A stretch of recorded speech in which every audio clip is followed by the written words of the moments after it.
বিসমিল্লাহির রহমানির রহিম। প্রিয় গোপালপুরবাসী সহ আজকের এই জনসভায় উপস্থিত টাঙ্গাইল জেলার বিভিন্ন এলাকা থেকে আগত ভাই ও বোনেরা, উপস্থিত মুরব্বীবর্গ, উপস্থিত মঞ্চে উপস্থিত আমার প্রিয় নেতা কর্মীবৃন্দ, আসসালামু আলাইকুম।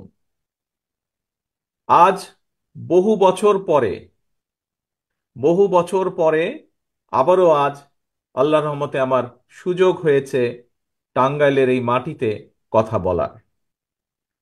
আজকে আমরা এখানে একত্রিত হয়েছি সকলে আমাদের একজন সহকর্মী আব্দুস সালাম পিন্টুর মুক্তির দাবিতে। আজকের এই সমাবেশে উপস্থিত প্রতিটি মানুষের সামনে আমি দাবি রাখছি যে আব্দুস সালাম পিন্টু সহ বিএনপি সহ বিরোধী দল যত নেতাকর্মী যাদের নামে মিথ্যে মামলা দেওয়া হয়েছে, যাদেরকে মিথ্যাভাবে আটকে রাখা হয়েছে, সকলকে মুক্তি দিতে হবে। সকলের মুক্তি দাবি করছি এই জনসভা থেকে। প্রিয় প্রিয় ভাই বোনেরা, প্রিয় ভাই বোনেরা, এই টাঙ্গাইলের উপর দিয়ে অনেক গিয়েছি আমি। আমি যখন উত্তরাঞ্চলে আমার নিজ এলাকায় যাওয়া আসা করেছি, বহুবার এই টাঙ্গাইলের উপর দিয়ে আমি গিয়েছি। কাজেই টাঙ্গাইলের এই মাটির সাথে আমার একটা নিবিড় একটি সম্পর্ক আছে। প্রিয় ভাই বোনেরা, আজকে এত বড় একটি জনসভায় আমাদের নেতারা, আমাদের বিভিন্ন নেতৃবৃন্দ বিভিন্ন বক্তব্য রেখেছেন।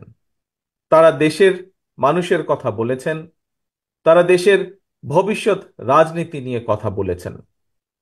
আপনারা নিশ্চয়ই কম বেশি পত্রপত্রিকায় দেখেছেন, রেডিও টেলিভিশনে শুনেছেন, আপনারা গত কয়েকদিনে দেখেছেন যে আমাদের দলের পক্ষ থেকে আমরা কতগুলো প্রস্তাবনা রেখেছি জাতির সামনে। বিগত প্রায় 17 বছরের আন্দোলনের ফলে, জনগণের এই আন্দোলনের ফলে জনগণের বিজয় অর্জিত হয়েছে গত 5ই আগস্ট। জনগণের যেই বিজয়ের মাধ্যমে স্বৈরাচার পালিয়ে যেতে বাধ্য হয়েছে। এখন প্রিয় ভাই বোনেরা, স্বৈরাচার দেশ থেকে বিদায় হয়েছে। এখন আমাদেরকে দেশকে গড়তে হবে। আমরা দেশ এবং দেশের মানুষের সামনে দেশের কিছু মৌলিক বিষয়, দেশের রাজনীতির কিছু মৌলিক বিষয় পরিবর্তনের আমরা প্রস্তাবনা দিয়েছি। এগুলো আপনারা দেখেছেন, 31 দফা দিয়েছি। তার মধ্যে কতগুলো গুরুত্বপূর্ণ বিষয় এরই ভেতর বিভিন্নভাবে আমরা উল্লেখ করেছি আপনাদের সামনে। প্রিয় ভাই বোনেরা, আমি ব্যক্তিগতভাবে বিশ্বাস করি যে আমাদের যে আন্দোলনের মাধ্যমে স্বৈরাচারকে বিদেয় করেছি আমরা, এই বিদায়ের মাধ্যমে আমরা গণতান্ত্রিক যে বিজয়, তার একটি অংশ আমরা অর্জন করেছি। কিন্তু আমাদের যে মূল লক্ষ্য, জনগণের রাজনৈতিক অধিকার প্রতিষ্ঠার যে আন্দোলন, বিগত 17 বছর ধরে যে কথা আমরা বলে আসছি জনগণের সামনে, যে কারণে, যে জন্য, যে লক্ষ্য হাসিলের জন্য আমাদের বহু নেতাকর্মী প্রাণ দিয়েছেন, শহীদ হয়েছেন। বিএনপির বাইরেও অন্যান্য বহু দলের নেতাকর্মী শহীদ হয়েছেন। জনগণের, যারা রাজনীতি করেন না কিন্তু দেশকে ভালোবাসেন, এমন বহু সাধারণ মানুষ, বিভিন্ন পর্যায়ের বিভিন্ন পেশার মানুষ আত্মত্যাগ করেছেন। এই যে আত্মত্যাগের কারণ কি? কারণ জনগণের অধিকার প্রতিষ্ঠা, যেখানে জনগণ তাদের কথা বলবে এবং জনগণ কথা বললে সেই কথা অনুযায়ী কাজ হবে। এমন একটি ব্যবস্থা, এমন একটি ব্যবস্থা যেটিকে গণতন্ত্র বা রাজনীতির ভাষায় বলে গণতান্ত্রিক ব্যবস্থা বা ভোট ব্যবস্থা। জনগণের ভোট, শেখ হাসিনার ভোট নয়, স্বৈরাচার এরশাদের ভোট নয়। যেই ভোট যুদ্ধের জন্য বাংলাদেশের মানুষ বিএনপিকে সাথে নিয়ে বছরের পর বছর ধরে সংগ্রাম করেছে, যে গণতান্ত্রিক অধিকার রক্ষার জন্য বিএনপি জনগণকে সাথে নিয়ে বছরের পর বছর আন্দোলন সংগ্রাম করেছে। আমাদের সেই লক্ষ্য অর্জন করতে হবে। কিন্তু প্রিয় ভাই বোনেরা, শুধু রাজনৈতিক লক্ষ্য অর্জন করলেই আমরা বাংলাদেশকে গড়ে তুলতে পারবো না। আমাদেরকে যেরকম রাজনৈতিক যে অধিকার, রাজনৈতিক যে লক্ষ্য, সেটি যেমন আমাদেরকে অর্জন করতে হবে, একইভাবে আমাদেরকে অর্জন করতে হবে জনগণের অর্থনৈতিক মুক্তি। আমাদেরকে অর্জন করতে হবে জনগণের অর্থনৈতিক মুক্তি। আমাদেরকে সেই সকল সম্ভাবনার দ্বার আমাদেরকে উন্মোচন করতে হবে। আমাদেরকে সেই সকল সম্ভাবনার দ্বারগুলোকে খুলে দিতে হবে, যেই সম্ভাবনার দ্বারগুলোকে খুলে দিলে আমরা জনগণের অর্থনৈতিক মুক্তি অর্জন করতে সক্ষম হব। প্রিয় ভাই বোনেরা, আজকে আপনাদের সামনে আমি সেই রকম কয়েকটি সম্ভাবনার কথা তুলে ধরতে চাই। আমি দৃঢ়ভাবে বিশ্বাস করি, আমি যেই সম্ভাবনার কথাগুলো বলতে চাই আপনাদের সামনে, যে সম্ভাবনার কথাগুলো তুলে ধরতে চাই, এখানে উপস্থিত গোপালপুরের মানুষই শুধু নন, এখানে উপস্থিত গোপালপুরের বাইরেও যত মানুষ আছেন, প্রতিটি মানুষ আমার সাথে একমত প্রকাশ করবে। আসুন সংক্ষেপে আপনাদের সামনে সেই সম্ভাবনার কথাগুলো বলি। প্রিয় ভাই বোনেরা, যখনই বাংলাদেশে টাঙ্গাইল জেলার কথা আলোচিত হয়, মানুষের চোখের সামনে দুটো বিষয় ভেসে ওঠে। এক, টাঙ্গাইলের শাড়ি। দুই, টাঙ্গাইলের চমচম। প্রিয় ভাই বোনেরা, গোপালপুরের পাশেই দেলদুয়ার একটি জায়গা আছে। যদিও সেখানে শাড়ি হয়, কিন্তু আমরা এটাও জানি শুধু দেলদুয়ার নয়, গোপালপুরেও বহু জায়গায় বহু ঘরে শাড়ি উৎপাদন বা তৈরি করা হয়।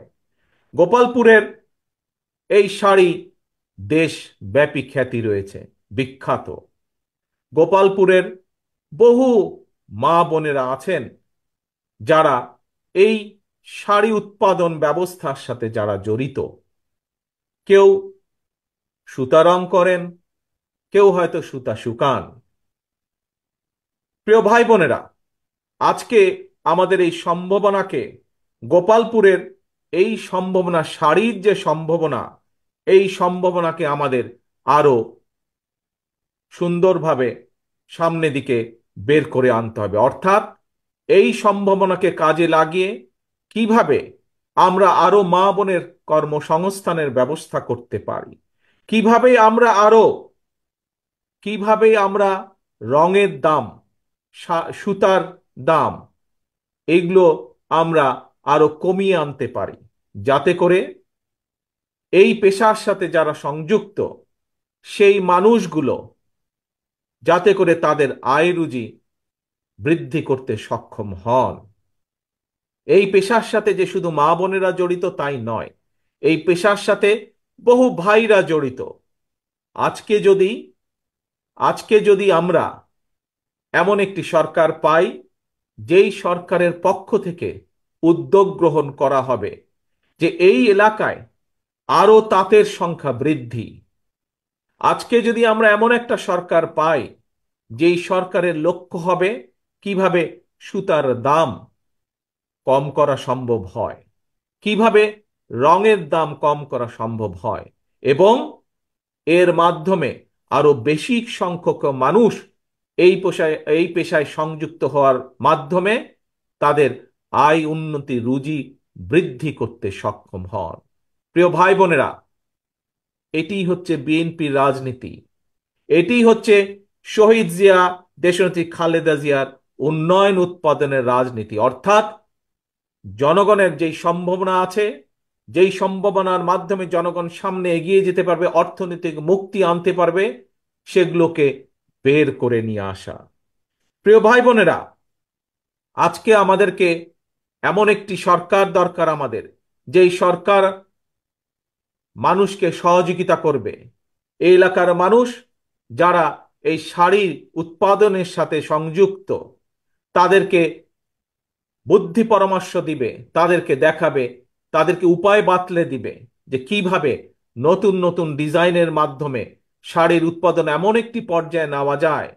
আজকে গার্মেন্টসের পোশাক যেমন বিদেশে রফতানি হয়, আমাদের ভবিষ্যতে ইনশাল্লাহ পরিকল্পনা থাকবে কিভাবে এই এলাকার শাড়ি, সেটি দেলদুয়ার হোক, সেটি গোপালপুর হোক, সেটি এই এলাকার শাড়ি কিভাবে বিদেশে আমরা রফতানি করতে পারবো, এবং বিদেশে রফতানি করার মাধ্যমে আমরা বৈদেশিক মুদ্রা অর্জন করতে পারবো। প্রিয় ভাই বোনেরা, আসেন আরেকটি সম্ভাবনার কথা আপনাদের সামনে তুলে ধরি। টাঙ্গাইলের চমচম, বিখ্যাত চমচম।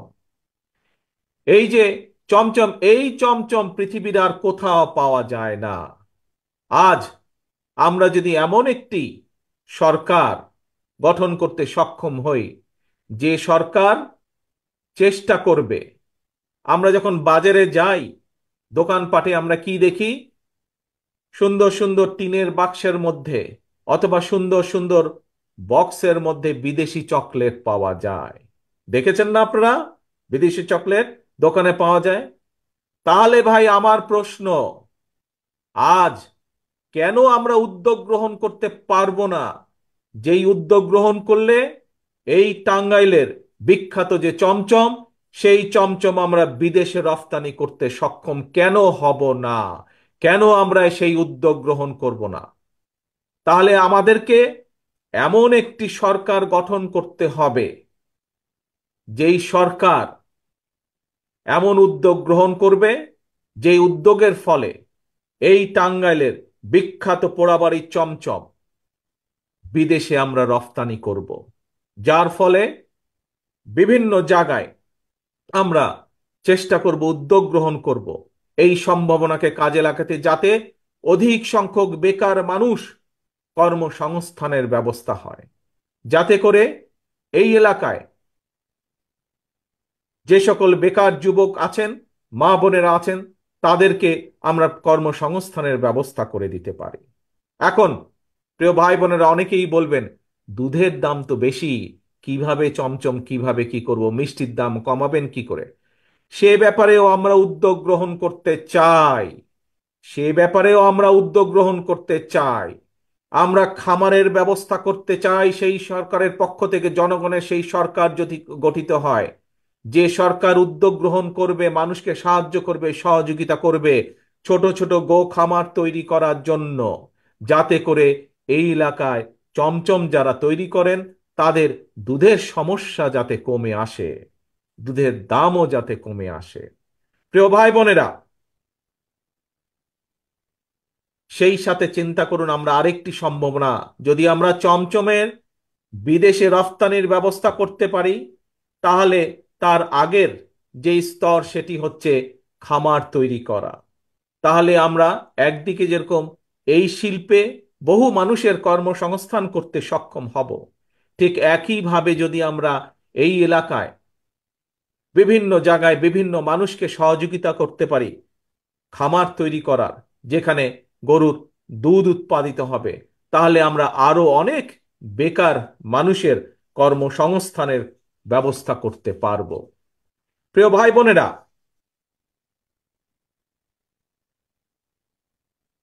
পানির প্রয়োজন। আজকে আমরা জানি যে বাংলাদেশের বিভিন্ন নদীতে পানির সংকট রয়েছে। আমরা দেখেছি কিছুদিন আগে আমাদের নোয়াখালী অঞ্চলে বন্যা হয়েছে। এই এলাকায় যে ছোট ছোট খালগুলো ছিল, ছোট ছোট নদীগুলো ছিল, সেগুলো আজকে প্রায় ভরাট হয়ে গিয়েছে। এখানে বহু মুরব্বী উপস্থিত আছেন।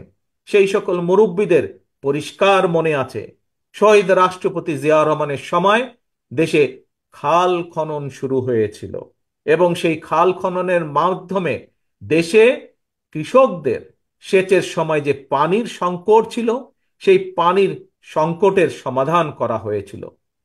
প্রিয় ভাই বোনেরা, আজকে আমি আপনাদের সামনে আবার প্রস্তাব রাখতে চাই যে আমরা জনগণের সরকার প্রতিষ্ঠিত করতে সক্ষম হলে সেই খাল খনন কর্মসূচি আমরা আবার শুরু করব, যার মাধ্যমে বন্যা নিয়ন্ত্রণ যেমন করা সম্ভব হবে, একইভাবে কৃষকদের সেচ সুবিধা দেওয়া যেরকম সম্ভব হবে, একইভাবে আমরা প্রয়োজনীয় পানির সরবরাহ করতে পারবো মানুষের জন্য। সেটি সেই চমচমের জন্যও প্রয়োজন, সেটি আমাদের গো খামারের জন্যও প্রয়োজন, সেটি আমাদের বিভিন্ন কাজে প্রয়োজন পানির। সেই পানির সংকট আমরা দূর করতে সক্ষম হব। প্রিয় ভাই বোনেরা, এই এলাকার একটি, বিশেষ করে গোপালপুর এবং ভুয়াপুরের একটি বৈশিষ্ট্য আছে একটি উৎপাদনের ব্যাপারে। কি সেটি? বাংলাদেশের যে সকল অঞ্চলে প্রচুর পাট হয়, সেই সকল অঞ্চলগুলোর মধ্যে গোপালপুর এবং ভুয়াপুর উল্লেখযোগ্য। উল্লেখযোগ্য, এখানে বহু মানুষ পাটের সাথে সংযুক্ত, পাট চাষের সাথে। প্রিয় ভাই বোনেরা, আজকে আমরা জানি কি অবস্থা এই পাটের। এই পাটের কি অবস্থা আমরা জানি। একসময় এই এলাকার ঝিনাই, ধলেশ্বরী বা বৈরান নদী দিয়ে বড় বড় নৌযানে করে, প্রচুর বড় বড় নৌযানে করে বোঝাই পাট সেই নারায়ণগঞ্জ জেলায় পাঠানো হতো। নারায়ণগঞ্জ জেলায় পাটের বড় বড় মিল ছিল আমরা জানি। কিন্তু আজকে সেই অবস্থাটা নেই।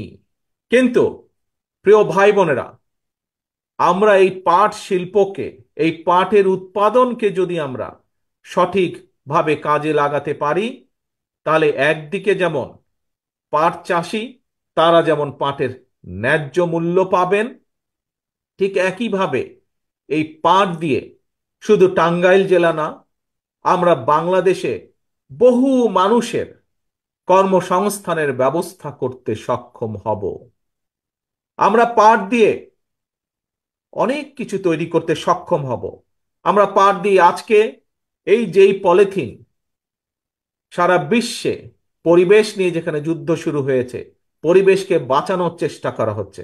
আমাদেরও দেখেছেন, সেটি গ্রাম হোক, সেটি উপজেলা হোক, সেটি জেলা শহর হোক, সেটি ঢাকা শহর হোক, টাঙ্গাইল শহর হোক, যে কোনো শহর হোক না কেন, আমরা দেখেছি এই পলিথিনের ব্যাগ যেটি আমরা ব্যবহার করি, এই ব্যাগ ব্যবহারের ফলে কিভাবে পরিবেশে মারাত্মক একটি ক্ষতি হচ্ছে। বাংলাদেশ, বাংলাদেশের মাটি, বাংলাদেশের কৃষক বহু জায়গায় পাট উৎপাদন করে।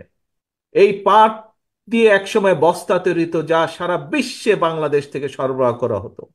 প্রিয় ভাই বোনেরা, আমরা যদি এই পাটের যে সম্ভাবনা আছে, সেই পাটের সম্ভাবনাকে যদি আমরা কাজে লাগাতে পারি, শুধু এই গোপালপুর বা ভুয়াপুর নয়, শুধু এই টাঙ্গাইল জেলা নয়, সারা বাংলাদেশের কোটি কোটি মানুষের সমস্যা, অনেকের আমরা কর্মসংস্থানের ব্যবস্থা করতে পারবো। আমরা পাট দিয়ে বহু রকমের পণ্য আমরা তৈরি করতে সক্ষম হব। শুধু যে ব্যাগ তৈরি করব আমরা, তা নয়। ব্যাগের বাইরে আমরা বিশ্বে এখন অনেক দেশেই আমরা যেই কাপড় পরিধান করি, পরনের কাপড়, সেই কাপড়ের সুতা পর্যন্ত এখন পাট দিয়ে তৈরি হচ্ছে। সেই সুতা আমরা তৈরি করতে সক্ষম হব। আমরা এখানে বিভিন্ন রকম কাগজ তৈরি করতে সক্ষম হব। আমরা ছাত্রদের পড়ালেখার জন্যই যেই খাতা কলম বই তৈরি করা হয়, আমরা পত্র পত্রিকা যেই কাগজে পড়ি, সেই সকল কাগজ আমরা তৈরি করতে সক্ষম হব। আমরা পাট দিয়ে আসবাবপত্র পর্যন্ত তৈরি করতে সক্ষম হব। প্রিয় ভাই বোনেরা, এটি একটি বিশাল সম্ভাবনা বাংলাদেশের মানুষের সামনে। আসুন এই সম্ভাবনাগুলোকে আমরা কাজে যদি লাগাই, কাজে যদি আমরা এটিকে লাগাতে পারি, আমরা যেই আমরা মানুষের, দেশের মানুষের ভাগ্যের যেই পরিবর্তন করতে চাই, ধীরে ধীরে আমরা সেই পরিবর্তন করতে সক্ষম হব। প্রিয় ভাই বোনেরা, এবার আপনাদের সামনে আমি আরেকটি সম্ভাবনার কথা বলতে চাই। আপনাদের পাশেই একটি উপজেলা বা থানা আছে, মধুপুর নাম। চিনেন আপনারা? এখানে নিশ্চয়ই মধুপুরের বহু মানুষও আজ উপস্থিত হয়েছেন এই সভায়। মধুপুরেরও কিন্তু একটি একটি ফসল আছে মধুপুরের, যা সারা বাংলাদেশে বিখ্যাত। কি সেটি? জল ডুবি আনারস নিশ্চয়ই আপনারা খেয়েছেন, না সবাই খেয়েছেন তো আপনারা আনারস। এখন প্রিয় ভাই বোনেরা, এই আনারসের সম্ভাবনাকে আমাদের কাজে লাগাতে হবে। আমরা যখন টেলিভিশনে দেখি, বিভিন্ন দেখি, বিদেশে আমরা দেখি বহু ফল ফ্রুটের কারখানা, তাদের সে সকল ফল ফ্রুট বিভিন্ন দেশে তারা রপ্তানি করে। এই যে মধুপুরের যে জলডুবি আনারস, অত্যন্ত সুস্বাদু আনারস। পৃথিবীতে যতগুলো আনারস বিভিন্ন দেশের আছে তার মধ্যে মধুপুরের আনারস অন্যতম সুস্বাদু আনারস। আমাদেরকে উদ্যোগ গ্রহণ করতে হবে, উদ্যোগ গ্রহণ করতে হবে এই সম্ভাবনাকে কাজে লাগানোর জন্য। বহু মানুষ এই পেশার সাথে সংযুক্ত, এই মানুষগুলোকে আমাদের সহযোগিতা করতে হবে। এই আনারস চাষের সাথে যারা সংযুক্ত তাদেরকে আমাদের সাহায্য করতে হবে, সহযোগিতা করতে হবে। একই সাথে বিভিন্ন ছোট ছোট উদ্যোক্তা যারা উদ্যোগ গ্রহণ করতে চান তাদেরকে সহযোগিতা করতে হবে, যাতে তারা হিমাগার তৈরি করতে পারেন, যেই হিমাগারে আমরা মৌসুমের বাইরের সময় আমরা এই আনারসকে হিমাগারে রাখতে পারবো, যাতে যে সময় উৎপাদন হয় না সেই সময় যাতে মানুষ এই আনারসের স্বাদ গ্রহণ করতে পারে। আমাদেরকে উদ্যোগ গ্রহণ করতে হবে যেন সেই আনারস আমরা বিদেশে রফতানি করতে পারি। আমরা যদি আমাদের পাটজাত দ্রব্য বিদেশে রফতানি করতে পারি, আমরা যদি আমাদের শাড়ি বিদেশে রফতানি করতে পারি, তাহলে কেন আমরা মধুপুরের আনারস বিদেশে রফতানি করতে পারবো না? শুধু প্রয়োজন উদ্যোগ গ্রহণ করা। এবং উদ্যোগ কে গ্রহণ করতে পারবে? একমাত্র সেই সরকারি উদ্যোগ গ্রহণ করতে পারবে যেই সরকারটি জনগণের সরকার হবে, যেই সরকারকে জনগণ ক্ষমতায় বসাবে। একমাত্র সেই সরকারের মাধ্যমেই সম্ভব এই রকম উদ্যোগ গ্রহণ করা। প্রিয় ভাই বোনেরা, এবার আমি আপনাদের আরেকটি গোপালপুরের মানুষের সামনে আমি আরেকটি সম্ভাবনার কথা বলতে চাই, যেই সম্ভাবনার দ্বার এই গোপালপুরের মানুষ উন্মোচন করেছেন। কিন্তু আমি চাই এটিকে আরো বড়ভাবে সারা বিশ্বের সামনে তুলে ধরতে, সারা বিশ্বের আনাচে কানাচে পাঠাতে। আমার সামনে অনেকেই বসে আছেন, মাথায় টুপি দিয়ে বসে আছেন, আপনারা অনেকেই এখানে আমি দেখতে পাচ্ছি। গোপালপুরের একটি বিখ্যাত প্রোডাক্ট, টুপি তৈরি করেন। ঘরে ঘরে ছোট ছোট ছোট ছোট টুপির কারখানা আছে। এই টুপি কিন্তু আমরা যারা ওমরা করতে যাই, বাংলাদেশের মানুষ যারা হজ করতে যায়, মক্কা মদিনায় যখন আমরা যাই, এই গোপালপুরের টুপি কিন্তু আমরা আমাদের স্বজনদের জন্য কিনে নিয়ে আসি, ঠিক না কথাটা? গোপালপুরের টুপি এই দেশ থেকে এক্সপোর্ট হয়, রপ্তানি হয়। আবার আমাদের ভাই বোনেরা যারা যান, মা বোনেরা যারা যান হজ ওমরা করতে, তারা আসার সময় স্বজনদের জন্য টুপি নিয়ে আসেন। এখন প্রিয় ভাই বোনেরা, আমাদের এই টুপি শিল্পকে বিশ্বের, শুধু মক্কা মদিনায়, বিশ্বের আনাচে কানাচে বহু মানুষ আছে, বাংলাদেশি মানুষ বলেন, মুসলমান মানুষ বলেন, সারা বিশ্বে ছড়িয়ে আছে। আমরা চাই সেই উদ্যোগ গ্রহণ করতে যে গোপালপুরের টুপি, এই বিখ্যাত টুপি শুধুমাত্র মক্কা বা মদিনায় থাকবে না, মক্কা মদিনার সাথে সাথে সারা বিশ্বে আমরা ছড়িয়ে দিতে চাই। এই পেশার সাথে বহু মানুষ যুক্ত আছেন। আমরা চাই সেই মানুষগুলোকে সহযোগিতা করতে, যাতে করে তারা এই শিল্পকে আরো অনেক বড় আকার দিতে পারেন। এই শিল্পের মাধ্যমে যাতে মানুষের কর্মসংস্থান হয়, সেই উদ্যোগ আমরা গ্রহণ করতে চাই, সেই মানুষগুলোকে আমরা সহযোগিতা করতে চাই। প্রিয় ভাই বোনেরা, এবার আসুন আরেকটি সম্ভাবনা। গোপালপুর বা টাঙ্গাইল জেলা, আমি যতটুকু দেখেছি, একটির পর একটি সম্ভাবনা আছে, একটির পর একটি সম্ভাবনা। এই সম্ভাবনাগুলোকে যদি কাজে লাগানো যায়, গোপালপুরের ঘরে ঘরে সচ্ছলতা ফিরে আসবে, প্রতিটি মানুষের ঘরে সচ্ছলতা ফিরে আসবে। কিন্তু ভাই বোনেরা, সেই সম্ভাবনাকে একমাত্র সহযোগিতা করতে পারে, কাজে লাগাতে পারে, যাই কথাটি বারে বারে বলছি, শহীদ জিয়ার সেই উৎপাদনের রাজনীতি, খালেদা জিয়ার উন্নয়ন উৎপাদনের রাজনীতি, অর্থাৎ আপনাদের সমর্থিত সেই জনগণের সরকার যদি আপনারা প্রতিষ্ঠিত করতে সক্ষম হন, তাহলেই আমরা একমাত্র এই সম্ভাবনাকে কাজে লাগাতে পারি, যেই সম্ভাবনার মাধ্যমে শুধু রাজনৈতিক মুক্তি নয়, আমরা বাংলাদেশের মানুষের অর্থনৈতিক মুক্তি পর্যন্ত অর্জন করতে সক্ষম হব। প্রিয় ভাই বোনেরা, এই এলাকার মানুষের অনেকের ঘরে ছোট্ট একটি প্রজেক্ট আছে, কারোটা ছোট, কারোটা একটু মাঝারি, কারোটা একটু বড়। কি সেই প্রজেক্ট? গরু মোটা তাজাকরণ প্রজেক্ট। অনেকেই এর সাথে যুক্ত আছেন, বহু তরুণ যুবকরা এর সাথে যুক্ত আছেন। প্রিয় ভাই বোনেরা, এই যে এই যে ছোট ছোট খামার, এই খামারগুলোকে শুধু গোপালপুর বা শুধু টাঙ্গাইলে সীমাবদ্ধ রাখতে চাই না, এইগুলোকে সারা বাংলাদেশে ছড়িয়ে দিতে চাই এই খামারকে। এই মোটা তাজাকরণ খামার থেকে প্রতি বছর প্রতি বছর আমরা দেখেছি কোরবানি ঈদের সময় বহু কোরবানির গরু সরবরাহ করা হয় এখান থেকে। প্রিয় ভাই বোনেরা,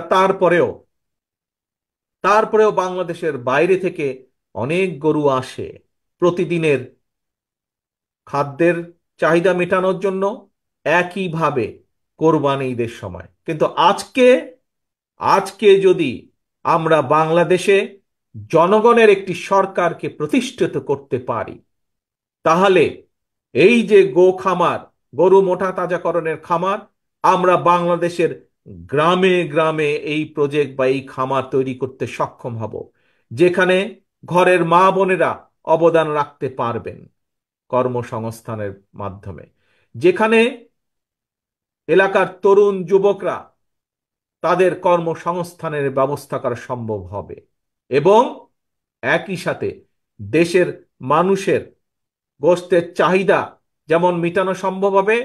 আমরা যদি সঠিকভাবে উদ্যোগ গ্রহণ করতে পারি, প্রিয় ভাই বোনেরা, তাহলে বাংলাদেশের গরুর গোশতকে আমরা বিদেশে রফতানি করতে সক্ষম হব, বৈদেশিক মুদ্রা অর্জন করতে সক্ষম হব। প্রিয় ভাই বোনেরা, আপনাদের সামনে আমি এতক্ষণ যে সম্ভাবনার কথাগুলো বললাম, এগুলো কিন্তু কোনো কল্পনা নয়। এখানে উপস্থিত মানুষ, আমি যেই সম্ভাবনার কথাগুলো বলেছি, কেউ না কেউ আছেন যারা কোনো না কোনো একটি সম্ভাবনার সাথে সম্পৃক্ত, সংযুক্ত। কাজেই যা আমি বলেছি বাস্তবে তা বর্তমান আছে। প্রয়োজন শুধু এই বিষয়গুলো সম্পর্কে পরিকল্পনা গ্রহণ করা, প্রয়োজন পরিকল্পনা গ্রহণের মাধ্যমে উদ্যোগ গ্রহণ করা। কারণ লক্ষ্য একটি, আমরা 17 বছর আন্দোলনের মাধ্যমে আমাদের গণতান্ত্রিক যে অধিকার, সেটির একটি অংশ অর্জন করতে সক্ষম হয়েছি স্বৈরাচারকে বিদায় করার মাধ্যমে। পরবর্তী অংশ কি? পরবর্তী অংশ হচ্ছে জনগণের শাসন প্রতিষ্ঠা করা একটি নিরপেক্ষ নির্বাচনের মাধ্যমে, এবং সেই নিরপেক্ষ নির্বাচনের মাধ্যমে যে সরকারটি গঠিত হবে জনগণের সরকার, সেই সরকারকে সেই সরকারকে উদ্যোগ গ্রহণ করতে হবে পরবর্তী পদক্ষেপের জন্য। এবং সেই পরবর্তী পদক্ষেপটি কি? সেই পরবর্তী পদক্ষেপটি হচ্ছে জনগণের অর্থনৈতিক মুক্তি অর্জন, অর্থনৈতিক সচ্ছলতা অর্জন। প্রিয় ভাই বোনেরা, বাংলাদেশের 80% মানুষ বসবাস করে গ্রাম অঞ্চলে। শহীদ রাষ্ট্রপতি জিয়াউর রহমান, দেশনেত্রী খালেদা জিয়া বিশ্বাস করতেন যে বাংলাদেশের গ্রাম বাঁচলে বাংলাদেশ বাঁচবে। বাংলাদেশের গ্রামের মানুষ, সেটি গ্রাম হোক, ইউনিয়ন পর্যায়ে হোক, উপজেলা পর্যায়ে হোক, অর্থাৎ গ্রামের মানুষ যদি সচ্ছল হয়, তাহলেই বাংলাদেশ সামনে এগিয়ে যেতে সক্ষম। এবং সেজন্যই শহীদ রাষ্ট্রপতি জিয়াউর রহমান, দেশনেত্রী খালেদা জিয়ার রাজনীতির অন্যতম মূল লক্ষ্য ছিল উন্নয়ন এবং উৎপাদনের রাজনীতি। প্রিয় ভাই বোনেরা, আপনাদের সামনে আজকে আমি একটি কথা তুলে ধরতে চাই। আগামী দিনে যে জনগণের যে রাজনীতিতে অধিকার প্রতিষ্ঠার জন্য আমরা বিগত 17 বছর যাবৎ জনগণকে সাথে নিয়ে সংগ্রাম করছিলাম, তার আংশিক অর্জিত হয়েছে। আগামী দিনে জনগণের সহযোগিতায় বিএনপি ইনশাল্লাহ জনগণের সরকার গঠন করতে সক্ষম হলে আমরা বাংলাদেশে আবারও সেই উৎপাদন এবং উন্নয়নের রাজনীতি চালু করতে চাই। এবং সে কারণেই সে কারণেই আজকে 8,000 কিলোমিটার দূরে থাকলেও আপনাদের থেকে আমার মন পড়ে আছে বাংলাদেশে, বাংলাদেশের মাটিতে, বাংলাদেশের প্রতিটি ইঞ্চি মাটিতে।